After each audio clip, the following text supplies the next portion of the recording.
ಜಗದರಕ್ಷಿ ಆದಿಶಕ್ತಿನಿ ಅವತಾರಿಣಿ ನೀನು. ಅಷ್ಟೇ ಅಲ್ಲ, ಅವತಾರವನ್ನು ತಾಳಿ ದುಷ್ಟರ ಸಂಹಾರ ಮಾಡುವುದಕ್ಕಾಗಿ ಈ ಕಲಿಕಾಲಕ್ಕೆ ನಮ್ಮಂತ ಬಡವರನ್ನು ಈ ಸಣ್ಣ ವಯಸ್ಸಿನಲ್ಲಿ ಬಡತನದಲ್ಲಿ ಕನ್ಯೆಯಾಗಿ ರೂಪಿಸಿದೆ ನಿಜ. ಆದ್ರೆ ದೊಡ್ಡ ದೊಡ್ಡ ಶ್ರೀಮಂತರು ಸುಂದರವಾದ ಹೆಣ್ಣು ಬೇಕು ಅಂತ ನಮ್ಮಂತ ಬಡವರ ಮನೆಗೆ ಬರ್ತಾರೆ ನಿಜ. ಆದ್ರೆ ಸುಂದರವಾದ ಕನ್ಯೆ ಇಷ್ಟಪಟ್ಟ ತಕ್ಷಣವೇ ವರದಕ್ಷಿಣೆ ಎಂಬ ಭೂತದಿಂದ ನಮ್ಮನ್ನು ಒತ್ತು ಓಡಿಸುವಂತೆ ಮಾತಾಡ್ತಾರೆ. ಆದ್ರೆ ಜಾತಿ ಭೇದ ಭಾವವಿಲ್ಲದೆ ನಮ್ಮಂತ ಬಡವರಿಗೆ ಯಾಕಮ್ಮ ಇಂಥ ಶಿಕ್ಷೆ? ನೋಡಮ್ಮ, ಇನ್ನಾದ್ರೂ ಈ ಬಡವರನ್ನು ಕಾಪಾಡುವ ಭಾರ ನಿನ್ನಲ್ಲೇ ಕೂಡಿದೆ ತಾಯಿ, ನಿನ್ನಲ್ಲೇ ಕೂಡಿದೆ. ಅಷ್ಟೇ ಅಲ್ಲಮ್ಮ, ವೀರ ಸಂಗೊಳ್ಳಿ ರಾಯನಂತೆ ನನ್ನ ತಮ್ಮ ಇದ್ದಾನೆ. ಅವನ ಬಾಳನ್ನು ಕೂಡ ನೀನೇ ಉದ್ಧಾರ ಮಾಡಬೇಕು ತಾಯಿ, ನೀನೇ ಉದ್ಧಾರ ಮಾಡಬೇಕು.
ನಗ್ತಾ ಇದ್ದೀರಲ್ಲ, ಯಾರು ನೀವು?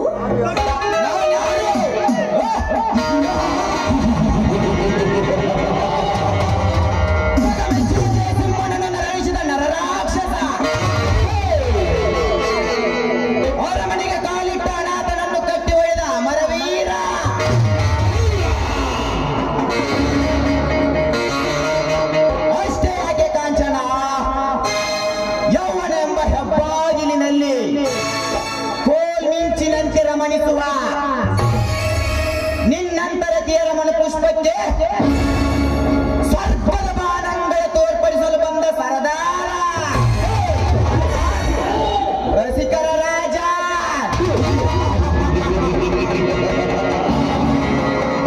ಮಿಸ್ಟರ್, ಅವಶ್ಯಕತೆ ಇಲ್ಲದೆ ಹುಚ್ಚರಂತೆ ಮಾತಾಡೋದು ಸರಿಯಲ್ಲ. ನನ್ನ ಕೆಲಸ ಏನಂತ ಅಷ್ಟೇ ಮಗಳು.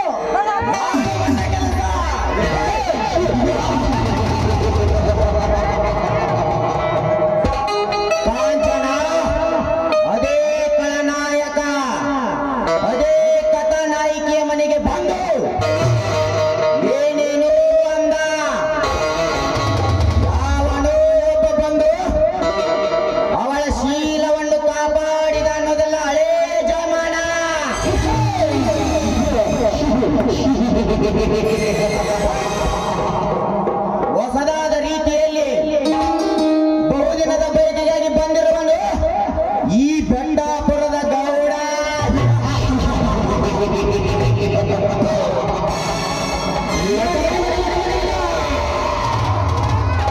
ನೀನು ಈ ಬಂಡಾಪುರದ ಗೌಡನಾಗಿರಬಹುದು, ಆದ್ರೆ ಪರಿಚಯ ಇಲ್ಲದವರ ಮನೆಗೆ ಬಂದು ಈ ರೀತಿ ಮಾತಾಡೋದು ತಪ್ಪು.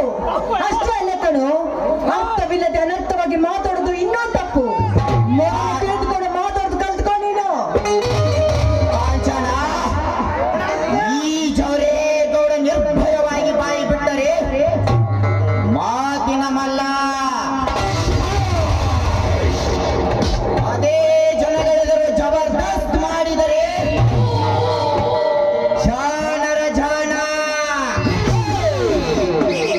ಅದೇ ನಿನ್ನಂತ ಸುಂದರ ಮೈ ಮಾಟದ ಬೆಡಗಿಯರು ನನ್ನ ಕಣ್ಣು ತಂಪಿಸಿದರೆ ತೆರಳಿದ ಕಾಮುಕ ಈ ಖತರ್ನಾಕ್ ನಾಯಕ.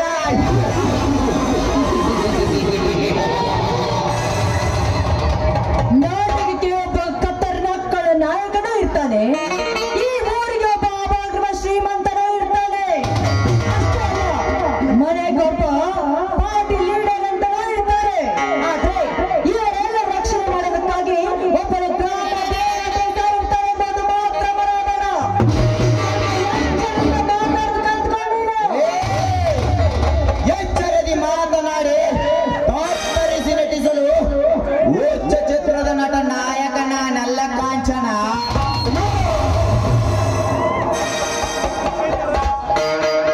ಹಳೆ ಎಂಬ ವರ್ಣಾಕಾರದಲ್ಲೂ ಕಣಕಣದಲ್ಲೂ ನುಣುಪಾದ ನಿನ್ನ ನವರಂಧ್ರದಲ್ಲೆಲ್ಲ ಚೈತನ್ಯ ತುಂಬಿ ತಪ್ಪದ ಸಾಗರದ ಮೇಲೆ ತೇಲಿಸಲು ಬಂದ ತ್ಯಾಗರಾಜ.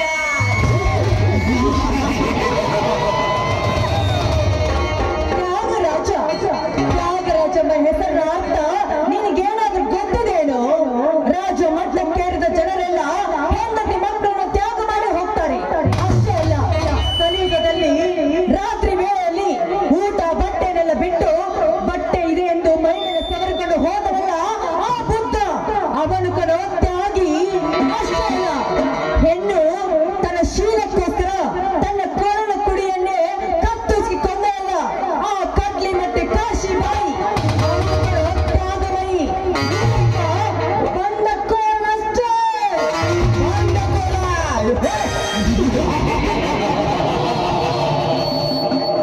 ಬಂಡಕೋರರೆಂದು ಬಂಡಾಯದಿ ಬುಗಿಲೆದ್ದು ಅಸಂಗತವಾಗಿ ಅಧಿಕಾರದ ಮಲ್ಲಿಯಲ್ಲಿ ಮೆರೆಯುತ್ತಿರುವ ಅವಿವೇಕಿಗಳನ್ನು ಕಣ್ಣಾರೆ ಕಂಡ ಈ ಜವರೇಗೌಡನಿಗೆ ಯಗಶ್ಚಿತ ಒಂದು ಬಡ ಹೆಣ್ಣಿನ ಉಪದೇಶವೇ ಛೇ. ಎಂದು ಹೆಣ್ಣಿಗೆ ಏಸಿ ಮಾತಾಡುವ ನಾರ್ಮಂತ.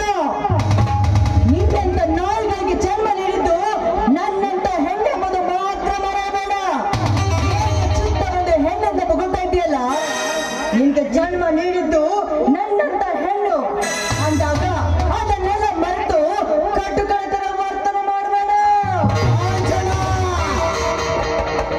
ನೀನು ಮಗ್ನವಾಗಿ ಧರ್ಮ ದೇವತೆಯನ್ನು ನೆನೆಯುತ್ತಾ ನಿಂತುಕೊಂಡಿರುವಾಗ ನಿನ್ನ ಕೈಯಲ್ಲಿರುವ ಆರತಿಯ ದೀಪಕ್ಕೆ ಸಿಗರೇಟ್ ಹಚ್ಚಿ ನಿನ್ನ ಭಕ್ತಿ ಭಂಗ ಮಾಡಿದ ಬೌದ್ಧ ನಾನಾಗಿರುವಾಗ ನಿನಗೆ ಭೂಮಾತೆಯೋ ಒಲಿಯುವುದಿಲ್ಲ, ಜನ್ಮದಾತೆಯೋ ನಿಲ್ಲುವುದಿಲ್ಲ. ಉಜ್ವಲಿಸುವ ದೀಪವನ್ನು ಭಂಗ ಮಾಡಿದ ನೀನೊಬ್ಬ ಬಂಡಕರೇ ಬಂಡ. ಅಷ್ಟೇ ಅಲ್ಲ, ದೀಪಕ್ಕೆ ಈ ರೀತಿ ಭಂಗ ಮಾಡಿದೆ ಅಲ್ಲ, ಇಂದಿನ ನಾಳೆ ಆದ್ರೂ ಅದೇ ದೀಪಕ್ಕೆ ಸುಟ್ಟು ಭಸ್ಮವಾಗಿ ಹೋಗ್ತೀಯ ಬಲು ಜೋಕೆ.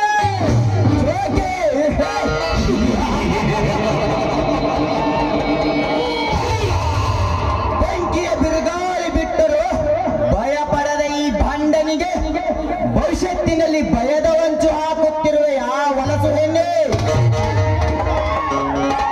ಯೋ ಬಾಯಿ ಬಿಗಿಡ್ದು ಮಾತಾಡು. ಹುಚ್ಚರಂತೆ ಬಾಯಿ ಉದ್ದ ಬಿಟ್ಟದ್ದಾನೆ ಚಾಕ್ರೆ. ನುಡಿದ ನಾಲಿಗೆಯನ್ನು ಕತ್ತರಿಸಾಕಬೇಕಾಗುತ್ತದೆ ಬಲು ಎಚ್ಚರ.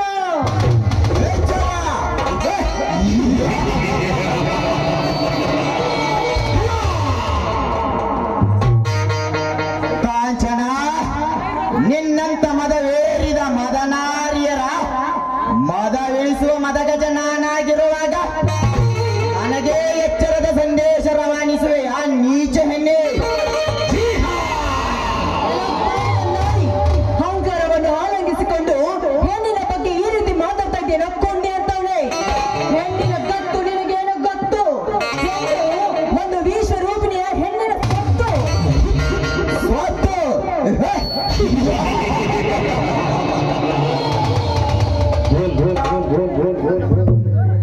ನಿಮ್ಮಂತ ಬಡಪಾಪಿಗಳ ಪಾಲಿಗೆ ಸ್ವತ್ತು ಎಂಬುದು ಯಾವತ್ತೋ ಸತ್ತೋಯಿತು. ಈ ಕಲಿಯುಗದಲ್ಲಿ ನಿನ್ನಂತ ಹೆಣ್ಣುಗಳು ಸ್ವತ್ತು ಸ್ವೀಕರಿಸಬೇಕೆಂದರೆ ನಮ್ಮಂತ ಶ್ರೀಮಂತರ ಮಂಚಕ್ಕೆ ಶರಣಾಗಲೇಬೇಕು.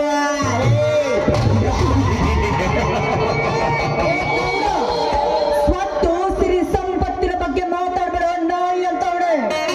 ಹೆಣ್ಣು ಮಂಚಕ್ಕೇರ್ಬೇಕು ನಿಜ, ಆದ್ರೆ ನಿಮ್ಮಂತ ಕಾಲದ ನಾಯಿಯ ಮಂಚಕ್ಕೇರ್ಬಾರ್ದು ಅಂತ ಆ ಗ್ರಾಮ ದೇವತೆ ನನ್ನ ಹಣೆ ಬರೆದ್ರೆ ಬರೆದು ಕಳ್ತಿದ್ದಾಳೆ. ಅಂತದ್ರಲ್ಲಿ ಇಂಥ ಆಗದ ಕನಸುಗಳನ್ನು ಕಾಣ್ಬೇಡ ಲುಚ್ಚ. ಕನಸು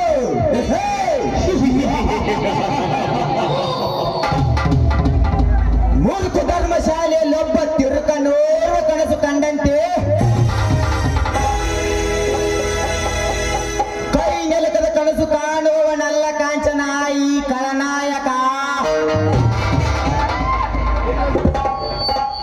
ನಿನ್ನಂತ ಬಣ್ಣದ ಸುಕುಮಾರಿಯರ ಸುಗಂಧ ಸವಿಯಲು ಬಂದ ಸರದಾರ.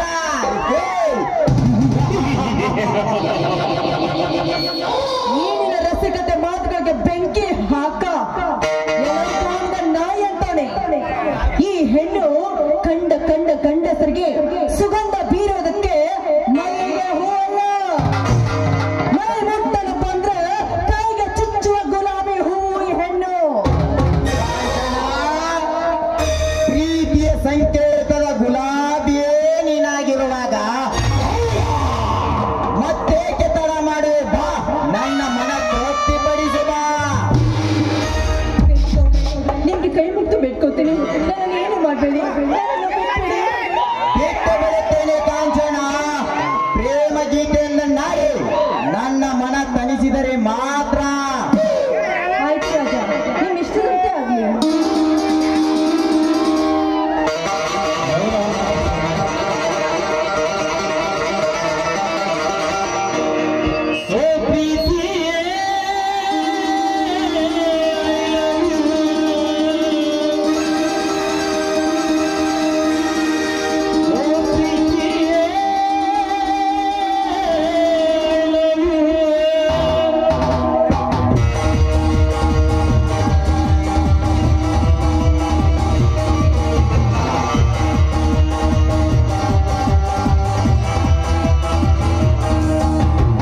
ನೀನೊಂದು ಕಾಮದ ಕತ್ತೆ ತನಗೆ ಚೆನ್ನಾಗಿ ಗೊತ್ತು.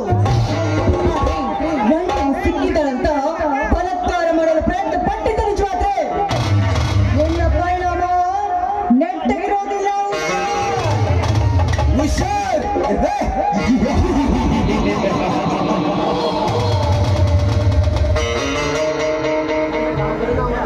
ಕಾಂಚನ ಪರಿಣಾಮದ ಪುಸ್ತಕವನ್ನೇ ಮಸ್ತಕದಲ್ಲಿಟ್ಟುಕೊಂಡು ಪರಿಣೀತಿ ಪಡೆದುಕೊಂಡ ಈ ಪಂಡಿತನಿಗೆ ಅವಹೇಳನದ ಮಾತುಗಳನ್ನಾಡಿ ಅಕ್ಕರೆ ಕಡಿತಗೊಳಿಸಬೇಡ. ತಂಪಾದ ತಂಗಾಳಿಯಲ್ಲಿ ಕಣ್ಣು ಮುಚ್ಚಿ ನಿಂತುಕೊಂಡರೆ ಸ್ವರ್ಗಲೋಕ ತೋರಿಸುವೆ.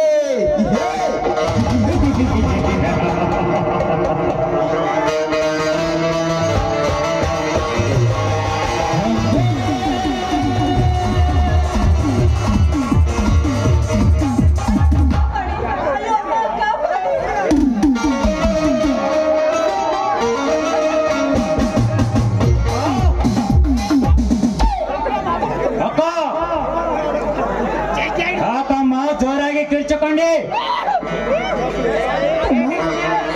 ಅದೇನಾಯ್ತಂದ್ರೆ ಕೇಳ್ಬೇಕು. ಅಕ್ಕ ನಡೆದ ಯೋಚನೆ ಬೆಚ್ಚಿ ಹೇಳಿದರೆ ಹೇಗೆ ಗೊತ್ತಾಗಬೇಕಮ್ಮ? ಈ ನಿನ್ನ ತಮ್ಮನಿಗೆ ಹೇಳಮ್ಮ ಏನಾಯ್ತಂತ. ಹೇಳ್ತೀನಿ. ನಾನು ಆ ತಾಯಿಯ ಪೂಜೆಯಲ್ಲಿ ಮಕ್ಕಳಾಗಿ ಬೀಳ್ಕೊತಾ ಇದ್ದೆ. ಆದ್ರೆ ಅಚಾನಕ್ ವಿಚಿತ್ರವಾಗಿ ನನಗೆ ನಿದ್ದೆ ಆವಶ್ಯಕೊಂಡ ಮೇಲೆ ಏನಾಯ್ತಂತ ಹೇಳಮ್ಮ, ಬೇಗ ಹೇಳು. ಹೇಳ್ತೀನಪ್ಪ. ಆ ತಾಯಿಗೆ ನಾನು ಆರತಿ ಮಾಡುತ್ತಾ ಮಕ್ಕಳಾಗಿ ನಿಂತಿದ್ದೆ. ಆದ್ರೆ ಅದೇ ಸಮಯದಲ್ಲಿ ಯಾರೊಬ್ಬ ಕಾಮುಕ ಬಂದು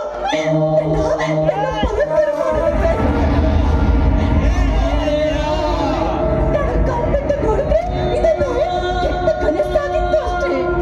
ಏನ್ ಹೇಳ್ತಾ ಇದೀಯ? ನೀನು ಕಂಡಿದ್ದು ಬರೀ ಒಂದು ಕೆಟ್ಟ ಕನಸ? ಹೌದು ತಮ್ಮ, ಇದುವರೆಗೂ ಕಂಡಿದ್ದು ನಾನೊಂದು ಕೆಟ್ಟ ಕನಸು ಮಾತ್ರವಷ್ಟೇ. ಹಾಗಿದ್ದರೆ ಮತ್ತೆ ಕಕ್ಕ ನಿನ್ನಲ್ಲಿ ಭಯದ ಭೀತಿ. ತಮ್ಮ, ನೀನು ಹಾಕಿರೋ ಮಾತಿನಲ್ಲಿ ನಿಜವಿದೆ. ಆದ್ರೆ ಭಯದ ಭೀತಿ ಯಾಕಂದ್ರೆ ಈಗ ನಾನು ಕಂಡಿರುವ ಕನಸು ಮುಂದೊಂದು ದಿನ ಕನಸು ಹಾಕಿ ಬಿಡ್ತೀನಿ ಎಂಬ ಭಯ ನನ್ನಲ್ಲಿ. ಅಕ್ಕ, ಕ್ರಾಂತಿವೀರ ಸಂಗೊಳ್ಳಿ ರಾಯಣ್ಣನಂತೆ ಬಲಿಷ್ಠವಂತನಾಗಿ ಬೆಳೆದು ನಿಂತಿರುವ ಈ ಸೂರ್ಯ ಶಿವರಾಜ ನಿನ್ನ ತಮ್ಮನಾಗಿರುವಾಗ ನಿನಗೆ ಕಕ್ಕ ಭಯದ ಭೀತಿ? ಮೆಟ್ಟಿನಿಂತ ಮೀಂಡರನ್ನು ಕಟ್ಟಿ ಹೊಡೆದು ಕುತಂತ್ರಿಕಾರಿಗಳ ಕತ್ತು ಕತ್ತರಿಸಿ ಗರ್ಜಿಸುವ ಜಯಸಮ್ಮ ನಾನಾಗಿರುವಾಗ ನಿನಗೆ ಮತ್ತೊಂದು ಸಾರಿ ಕೆಟ್ಟ ಕನಸು ಕೊಡಬಲ್ಲಲಾರದು. ಆಯ್ತು ತಮ್ಮ, ಈ ನಿನ್ನ ಧರ್ಮಕ್ಕೆ, ಈ ನಿನ್ನ ಧೈರ್ಯಕ್ಕೆ ನನ್ನ ಭರವಸೆಯನ್ನು ಬರಮಾಡಿಕೊಳ್ತೀನಿ. ಅದರಂತೆ ಆ ಧೈರ್ಯ ಧೈರ್ಯ ಹೊಂದಿದ್ರೆ ಅಷ್ಟೇ ಸಾಕು ನನಗೆ. ಅಕ್ಕ, ಸರಳ ಸಜ್ಜನಿಕೆ ಮೂಲ ಮಂತ್ರ ಹೊತ್ತು ಬದುಕೋತಿರೋ ಬಡವರು ನಾವಾಗಿರುವಾಗ ಆ ದೈವ ದಯಚೆ ನಮಗೆ ಒಳ್ಳೆಯದನ್ನು ಬಯಸುತ್ತದೆ. ನೀನೇನು ಚಿಂತಿಸಬೇಡ. ಆಯ್ತು ತಮ್ಮ, ನೀನು ಹೇಳ್ತಿರೋ ಮಾತು ನಿಜವಿದೆ. ಯಾಕಂದ್ರೆ ನೀನೆಲ್ಲ ಒಡ ಹುಟ್ಟಿದ ತಮ್ಮನಲ್ವಾ? ಅಕ್ಕ, ನೀನು ಹೇಳೋ ಮಾತು ನಿಜವಾಗಿದ್ದರೆ ಈ ನಿನ್ನ ಹೊಡ ಹುಟ್ಟಿದ ತಮ್ಮನ ಸಂತೋಷಕ್ಕಾಗಿ ನಾನು ಚಿಕ್ಕವನಿದ್ದಾಗ ಹಾಡುತ್ತಿರುವ ಗೀತೆಯೊಮ್ಮೆ ಹಾಡಬಾರದೆ? ಆಯ್ತು ತಮ್ಮ, ನಿನ್ನ ಸಂತೋಷ ನನ್ನ ಸಂತೋಷ